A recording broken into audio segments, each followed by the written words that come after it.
시작.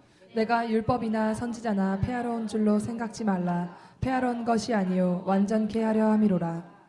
우리 주님이 이 땅에 오셔서 제일 먼저 말씀하시는 내용 중에 하나는 내가 율법이나 선지자를 폐하러 온 것이 아니라 완전케 하러 오셨다, 이렇게 말씀하십니다. 오늘날 많은 논쟁의 중심에 있는 단어가 바로 율법이라는 단어입니다. 많은 분들이 율법은 폐했다 또는 율법은 없어지지 않았다, 이런 주장들이 엇갈리고 있는데, 오늘 이 시간 성경에서 말하는 율법은 과연 폐했는지 아닌지를 한번 알아보는 시간이 되겠습니다. 율법은 원래 히브리어로 토라라는 말을 써요. 토라라는 말을 쓰는데 그 원어의 의미는 가르치다, 교훈하다, 그 뜻이에요. 그래서 토라라는 그 히브리어가 모세오경에 58번 나타납니다. 58번 나타나고 구약에는 223회가 나타나요. 근데 58회 모세오경의 58회 중에서 신명기나 출애굽기나 이런 데를 보게 되면 법률, 율법, 법 이런 데로 다 활용을 했고, 특히 레위기에 보게 되면 레위기에는 토라라는 용어가 17번 나타나는데 17번 중에 두 번은 율법으로 번역해놨고 15번은 규례로 번역을 해놓은 거예요. 그래서 토라라는 원어 의미는 가르치다, 교훈하다, 그 뜻으로 신약에서는 노모스라는 헬라어를 쓴 겁니다. 그 노모스가 헬라어로 노모스인데 신약에서는 율법으로 번역이 되어 있고, 이 나타난 횟수는 약 194번 정도 나타납니다. 어찌됐든 토라라는 개념으로 우리가 쓰는 율법은 가르치다, 교훈하다며 신약에서는 노모스로 율법으로 의미를 갖고 우리에게 다가오고 있다, 이겁니다. 그런데 문제는 뭐냐면은 우리 하나님께서는 예수 그리스도를 주로 고백한 자들에게 말씀을 주고 천국 열쇠를 줍니다. 예를 들면은 주는 그리스도시요 살아계신 하나님의 아들입니다고 고백한 베드로에게 바요나 시몬아 복이 있도다, 이를 내게 알리는 혈육이 아니라 하나님이다. 마태복음 16장 18절에 뭐라고 되어 있습니까? 내 고백 후에 음부의 권세가 해하지 못하는 교회를 세우리니 천국 열쇠를 주겠다. 그 천국 열쇠를 주시면서 하시는 말씀이 예수 그리스도를 주로 고백한 사람입니다. 베드로는 예수 그리스도를 주로 고백한 베드로에게 천국 열쇠를 주면서 뭐라고 하십니까? 내가 무엇이든지 이 땅에서 매면 하늘물도 맬 것이고 내가 무엇이든지 이 땅에서 풀면 하늘도 풀 것이다. 그러니까 예수 그리스도를 주로 고백하게 되면 말씀, 즉 천국 열쇠를 받는데, 받는 사람이 어떻게 그 천국 열쇠 말씀을 이 땅에서 활용하느냐에 따라서 하늘문을 열고 닫을 수가 있다는 얘기입니다. 이와 같이 하나님은 예수 그리스도를 주로 고백한 자에게 말씀을 준다. 그러면 신약에서만 그런 경우가 있느냐? 아니다. 에덴 동산에서도 이미 하나님께서는 창세기 2장 7절에 흙으로 사람을 만드시고 생기를 코에 불어넣으시니 사람이 생명이 됐다. 그 사람이 생명이 된 아담을 그 지은 곳에 두지 않고 에덴 동산으로 인도하시고 2장 9절에 생명나무와 선악을 알게 하는 나무, 즉 언약의 말씀이 주어진다, 이렇게 되어 있어요.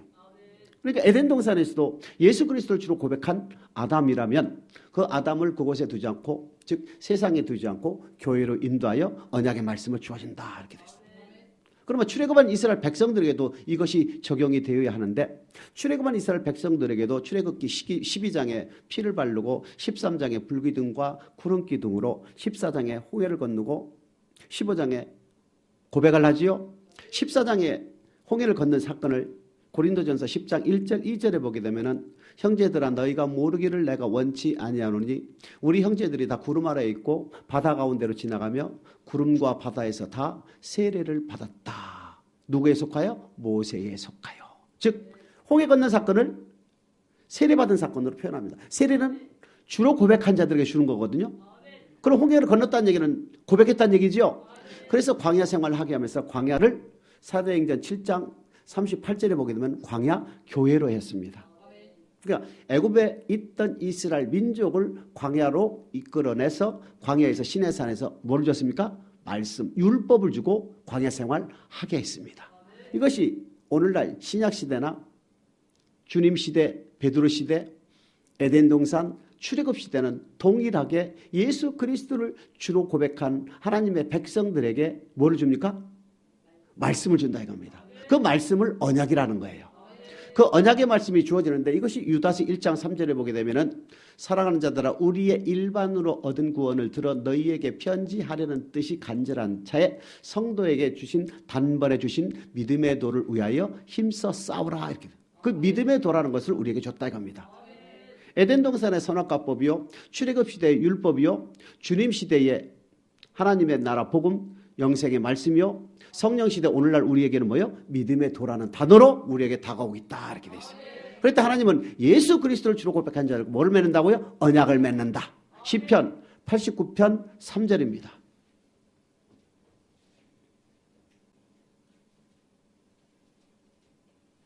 시작. 주께서 이르시되 내가 나의 택한 자와 언약을 맺으며 내 종 다윗에게 맹세하기를. 반드시 하나님은 택한 백성에게 뭐를 맺는다고요? 언약을 맺는다. 그 택한 백성을 정확히 설명을 드리면은 고린도전서 12장 3절 성령으로 하여금 예수 그리스도를 고백하는 사건을 얘기한다. 주는 그리스도시요 살아계신 하나님의 아들입니다 고백한 것은 바요나 시모나 보기또다 이를 내게 알게 하는 혈육이 아니라 하나님이다.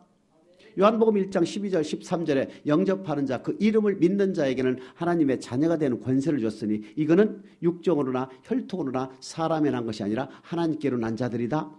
즉 성령에 의해서 예수 그리스도를 주로 고백한 자들을 택한 자로 보시면 됩니다. 하나님은 반드시 고백한 자와 뭐를 맺는다고요? 언약을 맺는다 이겁니다. 자 그러면 그 언약을 맺었다는 말이 시편 89편 3절 이후에 뭐가 나오냐면 호세아 6장 7절에 가면은 에덴 동산에 있는 아담도 출애굽한 이스라엘 백성들도 언약을 맺었다 이렇게 기록이 되어 있습니다. 호세아 6장 7절 시작. 저희는 아담처럼 언약을 어기고 거기서 내게 패역을 행하였느니라. 자 저희는 뭐냐면은 이스라엘 민족들 얘기합니다. 에브라임아 유다야 할 때에 6장 4절 5절 이렇게 설명이 되어 있는데 에브라임은 북이스라엘의 10개 지파 중에 대표적인 지파가 에브라임이요. 남유다는 유다와 베냐민 지파에서 대표적인 것을 유다라입니다. 에브라임아 유다야. 에브라임아 유다야. 너희가 저희는 바로 누구라고요? 이스라엘 남북 이스라엘. 이스라엘 전체를 뜻하는 것이죠. 그러니까 이스라엘 전체들도 누구와 같이 아담과 같이 언약을 어겼다. 이렇게. 자 그러면은 출애굽 먼저 갔다 에덴 동산으로 가겠습니다. 그러면 이스라엘 백성들이 언약을 어겼다, 언약을 맺었다는 뜻이죠. 자 그 언약을 맺었다는 것은 어디에 나오냐면 레위기 26장 45절에 등장합니다. 레위기 26장 45, 46절 시작. 내가 그들의 하나님이 되기 위하여 열방의 목전에 애굽에서 인도하여 낸 그들의 열조와 맺은 언약을 맞아요? 저들도 아담과 같이 언약을 어기고 거기서 내게 패역을 하겠다 할 때에 그 이스라엘 민족들도 하나님과 언약을 맺었다는데 레위기 26장 45절에는 그 언약이 등장하지요? 46절입니다. 시작. 이상은 여호와께서 시내산에서 자기와 이스라엘 자손 사이에 모세로 세우신 규례와 법도와 율법이니라. 규례와 법도와 율법이 곧 언약이란 얘기죠. 하나님께서는 택한 자와 언약을 맺는데 이스라엘 백성들을 700년 전 아브라함에게 약속하시고 그들을 택하여 그들과 맺은 언약은 바로 율법이다 이렇게 되어 있습니다. 그러니까 하나님과 이스라엘 민족 간에 계약을 했는데 그 계약 내용은 뭔지는 모르지만 그 계약 내용을 뭐로 부른다고요? 율법으로 부른다. 율법 또는 규례와 법도로 부른다 이겁니다. 이것을 신명기 쪽에 가면 좀 설명이 되어 있습니다. 신명기 4장 8절입니다.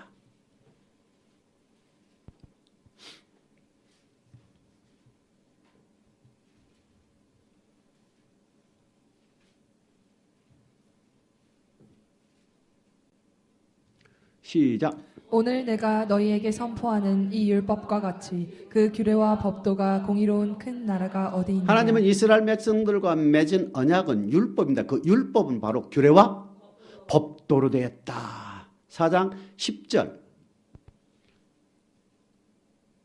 13절까지 갑니다. 13절. 10절입니다. 먼저 시작. 내가 호렙산에서 내 하나님 여호와 앞에 섰던 날에 여호와께서 내게 이르시기를 나를 위하여 백성을 모으라. 내가 그들에게 내 말을 들려서 그들로 세상에 사는 날 동안 나 경외함을 배우게 하며 그 자녀에게 가르치게 하려 하노라 하시매. 자, 너희들도 하나님을 경외하고 너희들 통하여 태어나는 후세들에게도 하나님 경외함을 배우게 하는 것이다. 즉 하나님을 섬기는 목적, 이 땅에 태어난 목적, 이 땅에 살아가는 목적에 대해 설명하지요.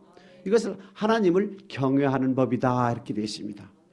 율법 곧 규례와 법도, 즉 이스라엘 민족과 하나님 사이에 맺은 그 언약은 바로 율법인데 그 율법은 바로 규례와 법도로 나타나고 이 규례와 법도는 바로 경외하는 법이다. 전도 12장 13절에 보게 되면은 하나님을 경외하고 그 명령을 지킬지어다 이것이 사람의 본분이니라. 하나님은 모든 행위와 은밀한 것을 선악간에 심판하시겠다. 전도서 12장 14절에 나타나지요. 그래서 사람의 본분이라는 얘기입니다. 저와 여러분이 이 땅에 예수 그리스도를 주로 고백한 목적은 바로 하나님을 경외하기 위해서 사는 것이다. 고백한 것이다. 구원받은 것이다. 13절입니다. 4장 13년 신명기 14장 13절 시작. 여호와께서 그 언약을 너희에게 반포하시고 너희로 지키라 명하셨으니 곧 십계명이며 두 돌판에 친히 쓰신 것이라. 자, 율법은 규례와 법도인데 그 규례와 법도는 하나님을 경외하는 법이요, 두 돌판이요, 언약이요, 십계명이다. 그러니까 하나님과 이스라엘 민족 간에 맺은 언약의 핵심은 십계명이라는 얘기예요. 1번부터 10개의 계명이 있지요. 이것을 좀 더 넓게 설명을 한다면은 출애굽기 20장에 등장하는 것은 십계명이고 출애굽기 21, 22, 23장에 등장하는 것은 율례입니다. 너희가 지킬 율례는 출애굽기 21장 1절에 등장하죠. 사람을 때렸을 때에, 죽였을 때에 배상을 어떻게 한다, 도둑질했을 때 어떻게 한다, 이런 것이 율례입니다. 그 다음에 출애굽기 24장에 보게 되면 7절, 8절에 보게 되면 하나님과 이스라엘 백성 사이에 언약을 체결합니다. 피로써 언약을 체결한 뒤에 출애굽기 25장부터는 하나님을 구체적으로 어떻게 섬기라는 것을 다시 설명합니다. 성소를 지어라, 제사장을 세워서 거룩한 옷을 입혀라, 절기를 지켜라, 5대 제사를 드려라, 11조를 드려라, 가난한 자를 절대 학대하지 말고 도와줘라 등등등등 물질로 하나님을 섬기는 법, 성소를 짓는 법, 제사장 등에 관한 규례를 하나님께서 선포하신 것이 출애굽기 25장부터 레위기 27장까지입니다. 결국은 뭐냐면은 이스라엘 민족들과 하나님 사이에 맺은 언약은 바로 율법인데 그 율법은 바로 규례와 법도요, 하나님을 경외하는 법이요, 언약이요, 두 돌판이요, 십계명인데 십계명과 율례와 규례로 이루어졌다. 이것이 이스라엘 민족들이 애굽에서 구원한 목적, 즉 애굽에서 이스라엘 민족을 이끌어내는 목적은 하나님은 그들을 통하여 섬김을 받기 위해서 하나님은 그들과 언약을 맺었다. 이것을 이사야서 43장 7절 21절에 보게 되면은 하나님은 우리를 왜 지었느냐가 나와 있죠. 하나님은 영광을 받기 위해서, 찬송을 받기 위해서 우리 인간들 또는 모든 피조물들을 지으셨다 이렇게 되어 있습니다. 그러니까 이스라엘 백성들에게도 영광을 받기 위해서는 그들과 언약을 맺어서 아무나 영광을 돌리는 것이 아니기 때문에 일정한 기준을 세워서 그 기준을 통하여 순종을 하게 되면 영광을 받고 순종하지 않으면 영광을 받지 못하기 때문에 우리 하나님은 그러한 측면에서 언약을 체결하시고 그 언약을 통하여 영광을 받고 영광을 돌리는 모든 사람들에게 하나님은 복을 주신다. 이렇게 성경이 시작이 되는 것입니다. 그래서 생명과 복과 사망과 저주를 누구 앞에 줬다고요? 우리 앞에 줬다. 그러니까 이스라엘 민족들에게 하나님은 언약을 체결하신 그 목적은 바로 하나님은 영광을 받고 그 영광의 대가로 복을 주시오는 건데 그 복은 바로 이 땅에서 복과 영생의 복을 얘기하는 것이다. 근데 영이신 하나님께서 인간들에게 다가오시는 것은 바로 영의 목표를 둔다. 이렇게 했어요. 그러면 구체적으로 하나님은 이스라엘 민족들과 맺은 그 언약인 율법은 과연 이스라엘 민족에 있어서 어떠한 목적이 있는가를 한번 살펴보겠습니다. 신명기 8장 1절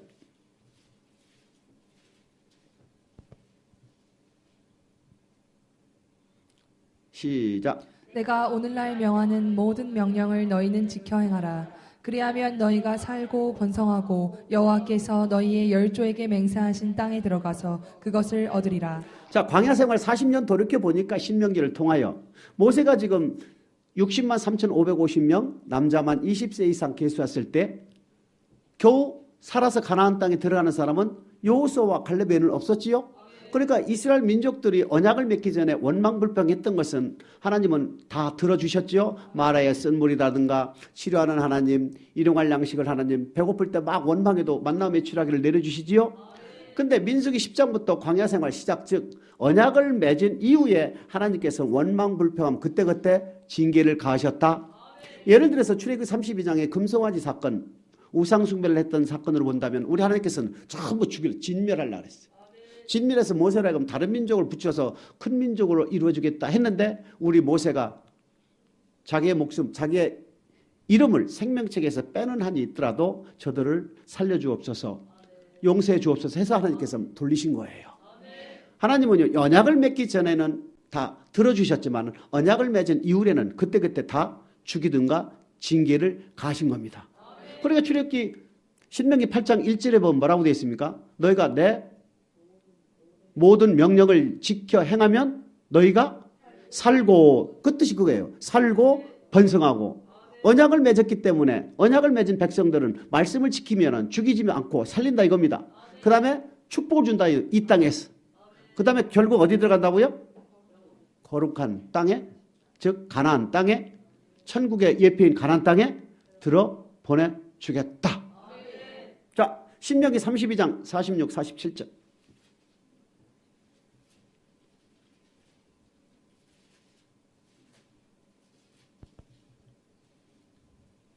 시작. 그들에게 이르되 내가 오늘날 너희에게 증거한 모든 말을 너희 마음에 두고 너희 자녀에게 명하여 이 율법의 모든 말씀을 지켜 행하게 하라. 이는 너희에게 허사가 아니라 너희의 생명이다.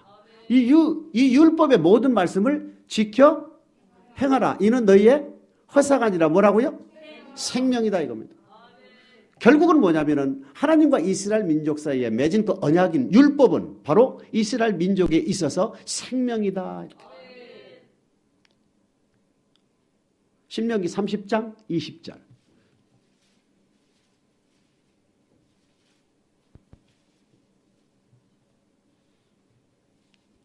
시작. 내 하나님 여호와를 사랑하고 그 말씀을 순종하며 또 그에게 부종하라. 그는 내 생명이시요 내 장수시니 여호와께서 내 열조 아브라함과 이삭과 야곱에게 주리라고 맹세하신 땅에 내가 거하리라. 결국 뭐냐면 이스라엘 민족이 맺은 그 언약의 율법은 이스라엘 민족에 있어서 생명이요 결국 가나안 땅인 하나님의 약속의 땅으로 들여보내기 위한 말씀이라는 것입니다. 자, 이것을 모세를 통하여 시내산에서 주신 그 율법을 신약에서는 뭐라고 했는가 보자는 얘기입니다. 사도행전 7장 38절입니다.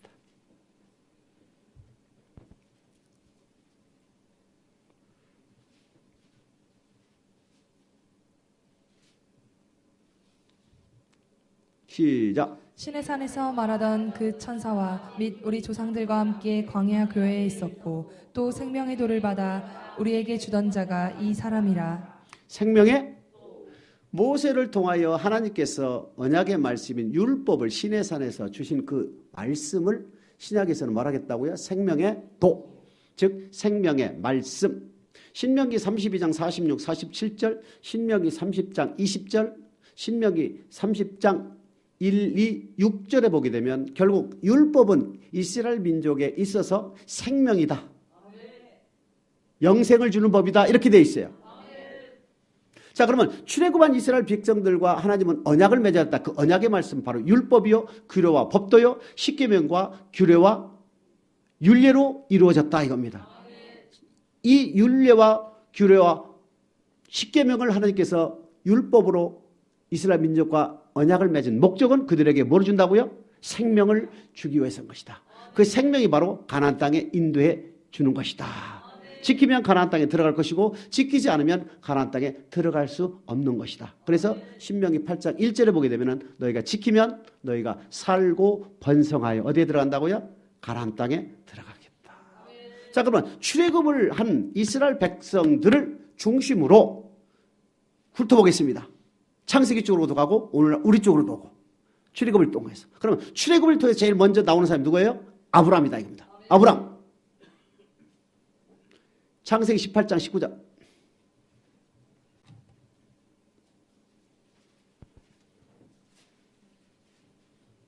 시작. 내가 그로 그 자식과 건속에게 명하여 여호와의 도를 지켜 의와 공도를 행하게 하려고 그를 택하였나니 이는 나 여호와가 아브라함에게 대하여 말한 일을 이루려 함이니라. 하나님께서 아브라함을 갈대아 우르에서 택한 목적은 바로 여호와의 도를 지켜서 의와 공도를 행하게 하기 위해서.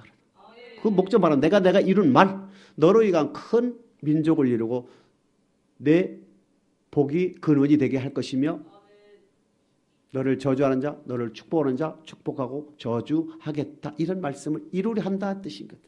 그러니까 그 말씀 이전에 이미 하나님께서는 아브라함을 택한 목적은 여호와의 도를 지켜서 의와 공도를 행하게 하려고 하나님은 아브라함을 택했다. 그리고 이거를 아브라함과 택했다는 그 내용이 바로 아브라함과 뭐를 맺었다고요? 언약을 맺었다. 그 언약을 맺은 것은 출애굽한 이스라엘 민족들과 하나님께 사이는 율법이라 표현했고, 그럼 하나님과 아브라함 사이는 뭐를 표시했습니까? 여호와의 도다. 참고로 마태복음 22장 16절에 보면 주님께서도 2000년 전에 이 땅에 오셔서 하나님의 도를 가르쳤다. 하나님의 도와 여호와의 도는 똑같은 것이죠. 자, 그러면 하나님은 택한 자와 언약을 맺는데 이스라엘 민족과는 율법이요, 아브라함과는 여호와의 도다. 그러면 아브라함 위로 또 올라가면 누가 있습니까? 노아가 나타난다 이겁니다. 자, 베드로후서 2장 5절.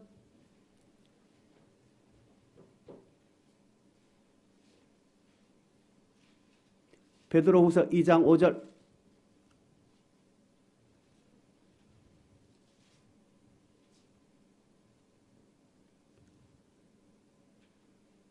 시작. 옛 세상을 용서치 아니하시고 오직 의를 전파하는 노아와 그 7 식구를 보존하시고 경건치 아니한 자들의 세상에 홍수를 내리셨으며. 뭐를 전파했다고요? 의를 전파했다는데 그 의에 대한 것은 자세히 나와 있지 않지요? 하나님은 노아에게 명하는 것은 의를 전파해라. 창세기 7장 1절.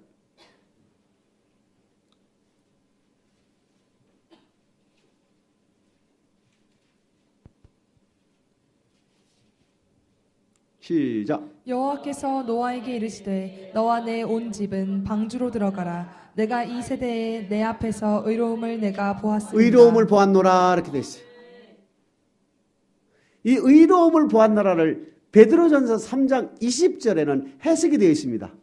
의를 전파했다, 의로웠다 하는 내용들을 베드로전서 3장 20절.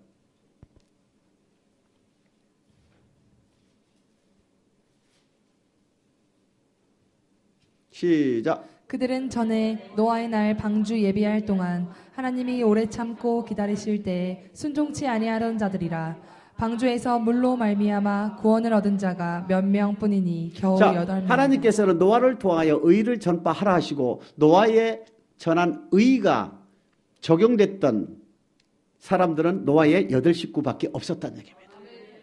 그들을 놓고 보라면 순종치 아니했다. 노아의 당대에 노아 시대에 살았던 모든 믿는 자들 가운데 순종했던 사람은 노아의 8 식구밖에 없었고 그 외에는 다 물로 심판을 받았다. 출애굽 시대에서는 하나님께서는 이스라엘 백성과 맺은 그 언약의 내용들을 성문화에서 직접 하나님께서 두들바를 친수로 쓰셔서 성문화했지만은 출애굽 이전에 지금 올라가 보니까 아브라함에는 여호와의 도라만 나오지요. 자, 노아에는 의라고만 나오지요. 히브리 11장 7절에 보게 되면은 경외함으로 방주를 지었다. 이렇게. 경외하다, 의를 전파했다, 순종했다, 안 했다. 이 정도만 단어가 나오지. 노아에게 구체적으로 어떠한 언약을 했는지는 내용 안 나오지요.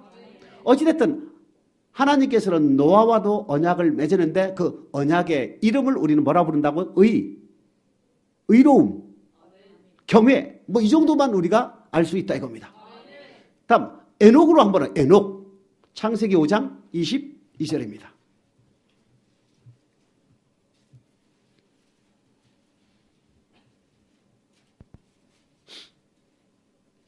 시작. 무두셀라를 낳은 후 300년을 하나님과 동행하며 자녀를 낳았으며.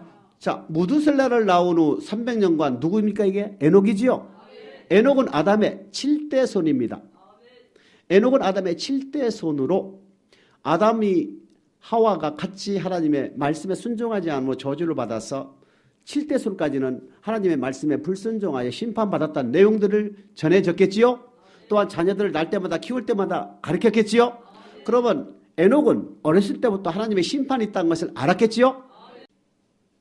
유다서 1장 14, 15입니다. 시작. 아담의 7세 손 에녹이 사람들에게 대하여도 예언하여 이르되 보라 주께서 그 수만의 거룩한 자와 함께 임하셨나니 이는 뭇 사람을 심판하사 모든 경건치 않은 자의 경건치 않게 행한 모든 경건치 않은 일과 또 경건치 않은 죄인의 주께 거스려한 모든 강팍한 말을 인하여 저희를 정죄하려 하심이라 하였느니라. 에녹도 예언했지요. 하나님이 심판하신다. 에녹은 어렸을 때부터 들어왔다는 얘기입니다. 그리고 65세에 무두셀라를 낳고부터는 300년 동안 하나님과 동행했다로만 나오는 거예요. 에녹은. 그리고 하나님과 동행했다는 걸 신학적으로 해석한다면, 신약 성서 쪽을 통하여 해석한다면 하나님의 씨가 내 안에 있으면 하나님이 내 안에 계시고 나도 하나님에 있다. 예수 그리스도를 통하여 주신 말씀에 순종하게 되면 그의 계명을 지킨 자는 주님이 우리 안에, 우리가 주님 안에 있다. 하나님과 동행했다는 결국은 하나님의 말씀이 내 안에 있어서 하나님의 말씀에 온전히 순종했다 쪽으로 보면 되는 거예요. 노아 때에 순종치 않은 사람을 다 멸망했듯이 이 에녹도 65세 때까지는 그럭저럭 자기 뜻대로 하나님의 말씀 반 자기 생각 반 해가 신앙생활을 했지만 65세 무드셀라라고, 무드셀라의 뜻이 창자본 자 파수꾼의 뜻이에요.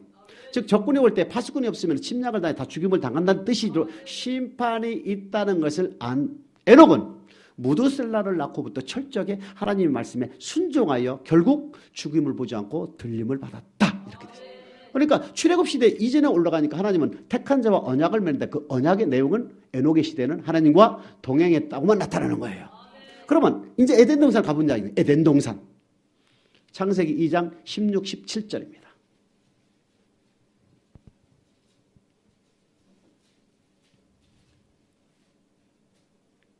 시작. 여호와 하나님이 그 사람에게 명하여 가라사대 동산 각종 나무의 실과는 내가 임의로 먹되 선악을 알게 하는 나무의 실과는 먹지 말라. 내가 먹는 날에는 정령 죽으리라 하시니라. 자, 호세아 6장 7절에 보게 되면 저희는 아담과 같이 거기에서 내가 폐역을 행했는데 결과는 언약을 어겼다 이랬거든요. 그럼 이스라엘 민족들도 광야 생활하면서 하나님의 말씀에 순종하지 않았다? 언약을 어겼다? 그러면 에덴 동산에서도 아담도 언약을 어겼다는 뜻은 바로 생명나무 등 모든 과일들은 내가 입으로 다 따먹어라. 그러나 선악을 알게 하는 나무의 열매는 절대 먹지 말라. 이것이 하나님과 아담과의 맺은 언약입니다. 하나님은 택한 자와 언약을 맺는 자. 그러면 아담과 맺은 언약의 내용이 뭐냐? 그 내용은 없는 거예요. 단지 선악과와 생명나무법으로만 주어진 거예요. 구체적으로 나오지 않은 겁니다. 이것을 오늘날 우리가 한다면 생명나무는 하라, 선악과는 하지 말라, 언약 안에는 하라와 하지 말라가 있다. 그러니까 아담과 하와는 하라는 것은 했지만 하지 말라는 것을 했기 때문에 범죄하여 하나님께서 저주를 내렸다 이렇게 되어 있어요. 그러나 하나님께서 반드시 택한 자와 언약을 맺는 그 이유는 하나님은 모든 피조물들은 영광을 받는 것인데 그 영광을 받기 위해서 하나님은 택한 자와 언약을 맺고 그 언약을 지키게 되면 영광을 받고 영광 돌리는 자에게 하나님께서는 복을 주시기로 창세기 5장 2절, 창세기 2장 3절에 기록이 되어 있다 이겁니다. 그 복은 바로 영생의 복이다 이겁니다. 그러니까 에덴 동산에서도 하나님께서는 아담과 언약을 맺었지만 아담이 그 언약을 지키지 아니함으로 저주를 받았다. 그러면은 출애굽 시대 이전에 에덴 동산까지 하나님은 택한 자와 언약을 맺었는데 그 언약의 내용이 세분화 구체화되지 않았지요? 하나님께서는 에덴 동산에서부터 출애굽 시대에 이르러서야 결국 인간들 즉 택한 자와 언약을 맺은 그 언약의 내용들이 성문화가 되었다 이겁니다. 출애굽 시대 이전에는 그냥 언약을 맺었다. 그 언약의 내용들이 생명나무와 선악과요, 하나님과 동행했다, 의다, 경외다 이런 말로 표현되어 있지, 율법이다 표현되어 있지, 구체화된 것은 출애굽 이전 시대에는 없었다는 얘기입니다. 그러면 여러분 율법이 뭐요? 그러면 언약의 또 다른 이름이다. 생명나무와 선악과가 뭐요? 언약의 또 다른 이름이다. 그러면 생명나무와 선악과는 하나님과 아담 하와가 맺은, 아담과 하나님께 맺은 언약의 이름을 뭐라고 한다고요? 생명나무와 선악과란다. 그러면 이스라엘 백성들과 하나님과 맺은 언약을 뭐라고 한다고요? 율법이란다. 이제 압니까? 에녹과 하나님과 맺은 언약의 말씀은 하나님과 동행했다는 정도만 아는 거예요. 아브라함과 하나님과 맺은 언약은 또 다른 명칭은 여호와의 도. 노아와 하나님께 맺은 언약은 경외, 의. 이렇게만 되는 거예요. 그러면 율법은 뭐라고요? 하나님과 이스라엘 민족 간에 맺은 언약의 또 다른 이름이다 이겁니다. 여호와의 도, 율법, 생명나무와 선악과법 이렇게 해석을 하면 아무 문제가. 그러면 이스라엘 민족들과 맺은 그 언약의 말씀을 우리에게는 무슨 관계가 있느냐 이겁니다. 우리하고는 그 2000년 전 아니면 3500년 전, 3400년 전에 모세를 통하여 준 그 율법은 오늘날 우리와는 무슨 관계가 있느냐 이겁니다. 자, 신명기 29장 14절 15절입니다.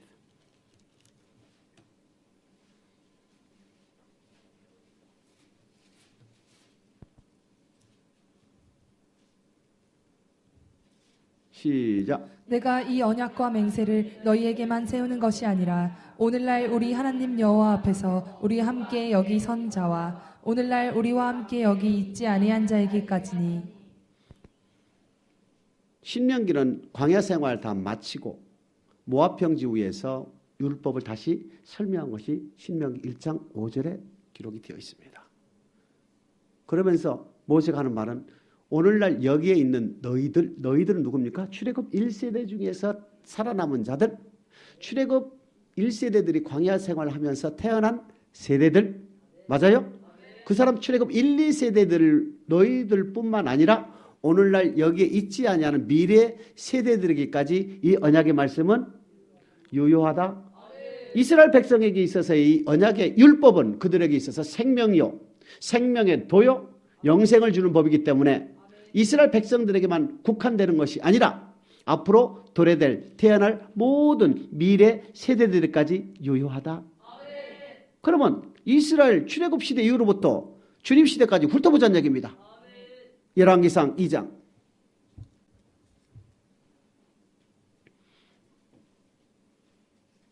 1절 3절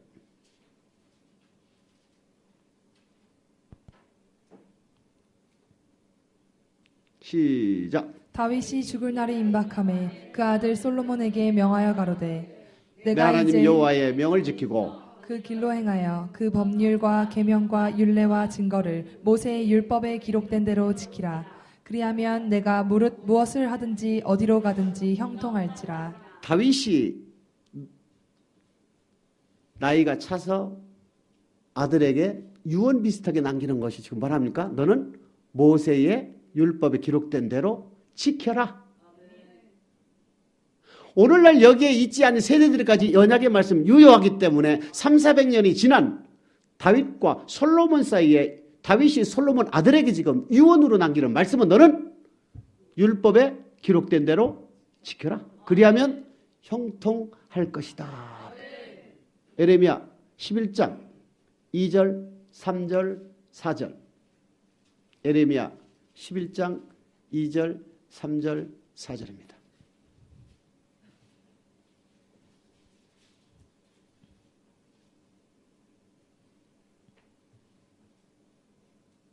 시작. 너희는 이 언약의 말을 듣고 유다인과 예루살렘 거민에게 고하라.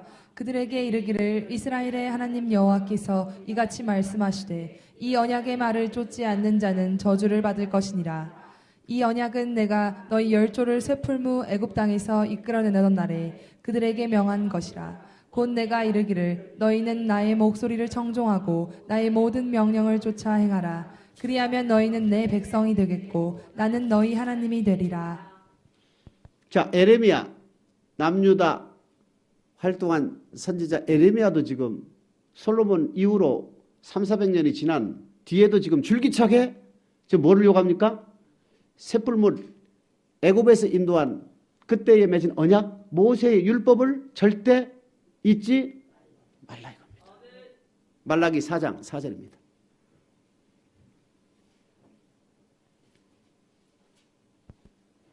말라기 4장 4절 시작. 너희는 내가 호렙에서 온 이스라엘을 위하여 내 종 모세에게 명한 법 곧 율례와 법도를 기억하라. 말이래 경외하는 자와 경외하지 않는 자, 하나님을 섬기는 자와 섬기지 않는 자, 선악간에 심판이 있을 것인데 너희는 뭐를 기억하라고요? 모세의 율법을 기억하라. 그 모세의 율법은 이스라엘 민족뿐만 아니라 미래에 태어날 세대에 있어서 적용되는 생명의 도기 때문에 절대 잊지 말라 이렇게.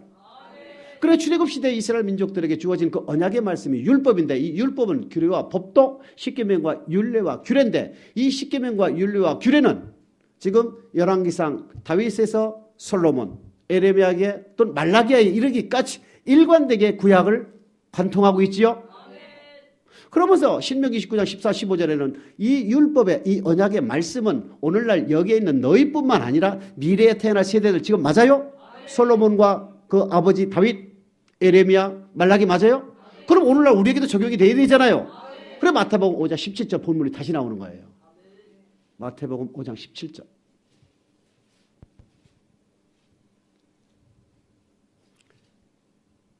시작. 내가 율법이나 선지자나 폐하러 온 줄로 생각지 말라. 폐하러 온 것이 아니요 완전케 하려 함이로라. 주님께서 2000년 전에 이 땅에 오셨어. 마태복음 5장 1절에 예수께서 산에가 올라앉으시 제자들이 나온지라 입을 열어 가르쳐 가라사대 심령이 가난한 자는 복이 있나니 하시면서 팔복을 통하여 우리가 믿는 하나님은 이러한 하나님이라는 것을 우리에게 소개를 합니다. 그 다음에 제자들에게 너희는 세상의 소금이요 너희는 세상의 빛이다 이렇게 성도로서 당연히 지켜야 할 본분, 하나님을 경외하는 사람의 본분이듯이 소금과 빛이다는 것을 우리에게 설명을 하시지요. 마태복음 5장 13절 16절. 그리고 나서 제일 첫 마디가 뭡니까? 내가 율법이나 선지자를 없애러 온 것이라 완전케 하러 왔다. 왜 그랬을까?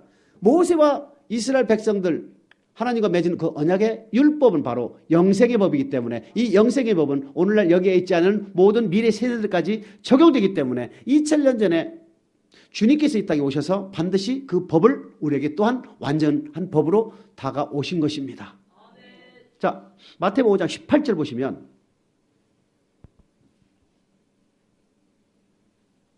시작. 진실로 너희에게 이르노니 천지가 없어지기 전에는 율법의 1.1획이라도 반드시 없어지지 아니하고 다 이루리라. 이 율법은 반드시 없어지지 않고 다 왜 그렇습니까? 천지가 없어지기 전에는 예수 믿는 사람이 있을 것이고 예수 믿는 사람에게 있어서 이 율법은 영생 얻는 법이기 때문에 절대 없어지지 않는다.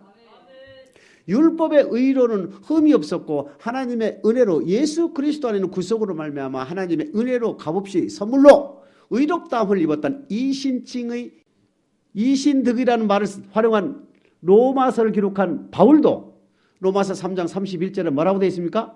율법을 폐하느냐? 그럴 수 없느니라 도리어 굳게 세우느니라. 절대 율법은 없어지지 않는다 이겁니다. 율법은 절대. 그러니까 주님께서 마태복음 5장 17절에 내가 율법이나 선지자를 없애러 온 것이라 완전케 하러 왔다. 시내산에서 주신 그 율법을 주님께서 오셔서 완성케 했다. 예를 들면 십계명 중에 6번째 살인하지 말라. 구약에 모세를 통해 주신 살인은 진짜 죽여야 살인이에요. 근데 주님이 주신 살인은 형제에게 나가는 자, 형제에게 노하는 자, 형제에게 미련한 놈이라 할지라도 다 심판의 공회의 지옥불에 떨어진다고 기록이 되어 있지요. 간음하지 말라. 구약의 모세를 두게 준 율법은 행위의 간음, 실제 이렇게 간음인데 신약에서는 음욕을 품어도 간음이니라. 맞아요? 그러면 6계명과 7계명만 주님이 완전히 했으니까 나머지는 폐하는 것이냐? 아니다. 그대로 넘어온다. 내가 율법이라 선자를 없애러 온 것이라 완전히 하러 왔다, 더하기로 왔다, 채우러 왔다 이렇게 왔으니까 모세를 통해 준 10계명 중에 주님이 언급하지 않은 모든 율법은 그대로 넘어오는 겁니다. 모세의 율법이 신약 그대로 넘어와서 주님께서 바뀐 부분만 언급을 하신 거예요. 마태복음 5장 38절에 보면 이는 이 네가 눈은 눈으로 갚으라 했거늘 너는 원수를 도무지 대적하지 말라. 구약의 보물은 이 땅에 하나님께 드릴 것만 드리고 이 땅에 다 쌓고 내가 먹고 마셔도 아무 문제가 없는데 신약의 주님은 뭐랍니까? 마태복음 6장 19절에 보면 너희를 위하여 보물을 하늘에 쌓아라 땅에 쌓지 말라 나오죠. 20절까지. 그러니까 결국 뭐냐면은 십계명과 율례와 규례를 2000년 전에 주님이 이 땅에 오셔서 더하기 조금 바꿔놓고 강화시킨 거예요. 그러니까 구약의 율법보다 신약의 완전히 된 율법이 지키기가 더 어려워진 거예요. 그래서 내가 율법이나 선자를 없애러 온 것이라 완전케 하러 왔노라 하는 거예요. 그래 주님이 전하신 완전케 된 율법은 다른 말로 누가복음 4장 43절에 보게 되면 하나님 나라 복음이다. 마태복음 4장 23절에 보면 천국 복음이다. 마태복음 9장 35절에 보면 천국 복음이다. 맞아요? 마태복음 13장 19절에는 천국 말씀이다. 요한복음 6장 68절에는 영생의 말씀이다. 마태복음 22장 16절에는 하나님의 도다. 지금까지 여러 단어들을 말씀을 드렸지만 이 모든 단어들은 뭐라고요? 완전케 된 율법의 또 다른 표현이요. 언약의 또 다른 표현이다 이겁니다. 하나님은 택한 자와 언약을 맺는다. 그 언약의 또 다른 표현이 하나님의 도요, 하나님 나라 복음이요, 천국 말씀이요, 천국 열쇠요, 율법이요, 여호와의 도요, 선악과 법이요 등등등으로 나타난다 이겁니다. 에덴 동산에서 지금까지 아니면 미래에 태어날 모든 세대들에까지 하나님은 반드시 언약을 맺는다. 예수 그리스도를 주로 고백한 백성들과 하나님은 반드시 언약을 맺고 그 언약의 말씀이 바로 시내산에서 모세를 통하여 준 율법은 구약시대의 사람들에 적용이 되고 2000년 전에 주님을 통하여 주신 완전히 된 율법, 하나님 나라 복음, 영생의 말씀, 하나님의 도, 믿음의 도 이런 것들은 신약시대에 우리에게 적용이 된다. 그러면 신약시대에 있어도 이 율법은 영생이라고 나와야 되겠지요? 누가복음 10장 25절입니다.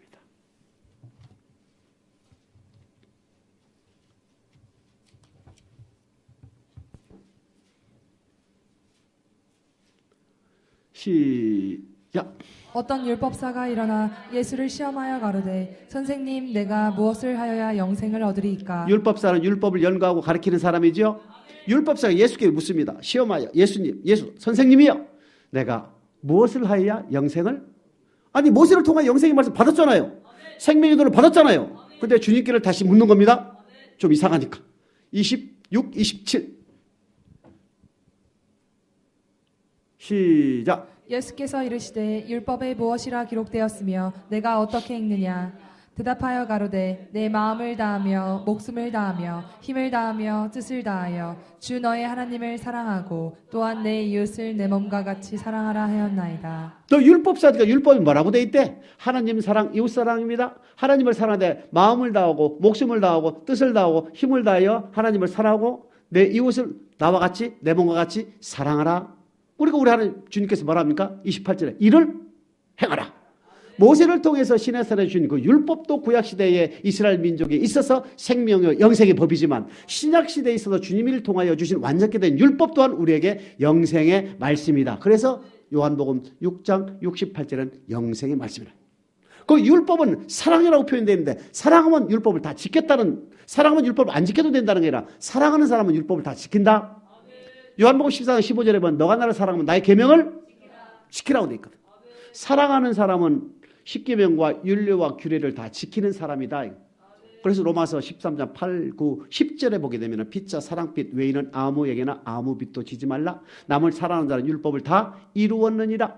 남을 사랑하는 자는 간음하지 않고 도둑질하지 않고 남을 사랑하는 자는 그죠? 하나님을 사랑하는 자는 안식일을 거룩히 지키고 우상을 섬기지 않고 맞아요? 두준을 섬기지 않냐고 다른 신을 섬기지 않냐고 여호와 이름 망령되게 일컫지 않지요? 바로 사랑하는 사람이기 때문에 율법을 다 사랑하는 법이 율법이고 섬기는 법이 율법이고 사랑하는 법이 복음이고 사랑하는 법이 영생의 말씀이다 이겁니다. 사랑하기, 섬기기, 경외하기 이 말은 다 똑같은 말인데 이것은 언약을 통하여 하나님을 섬기고 언약을 통하여 하나님을 사랑하고 언약을 통하여 하나님을 경외하는 법이다 이렇게 나타나는 거예요.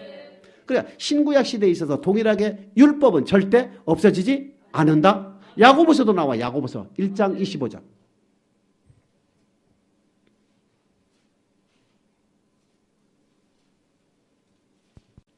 야고보서 1장 25절 시작. 자유하게 하는 온전한 율법을 들여다보고 있는 자는 듣고 잊어버리는 자가 아니요 실행하는 자니 이 사람이 그 행하는 일에 복을 받으리라. 율법을 듣고 잊어버린 자가 듣고 행하는 자니 그 행하는 대로 복을 그 복은 뭐예요? 이 땅에서 내 소유가 되겠고 제사장 나라를 만들어줄 것이며 거룩한 백성이 되게 해주겠다. 여호와는 나의 목자시니 내게 부족함이 없다. 양은 그 목자의 음성만을 듣고 따라가기 때문에 그 목자의 음성만을 듣고 따라간다면 푸른 초장에 뉘시고 쉴만한 물가로 인도함을 받지요.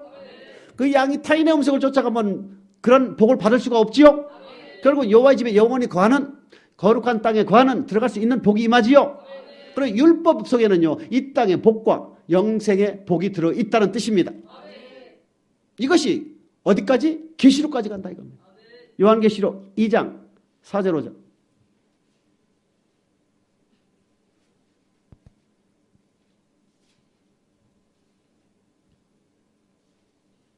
시작. 그러나 너를 책망할 것이 있나니 너의 처음 사랑을 버렸느니라. 그러므로 어디서 떨어진 것을 생각하고 회개하여 처음 행위를 가지라. 만일 그리하지 아니하고 회개치 아니하면 내가 내게 임하여 내 촛대를 그 자리에서 옮기리라.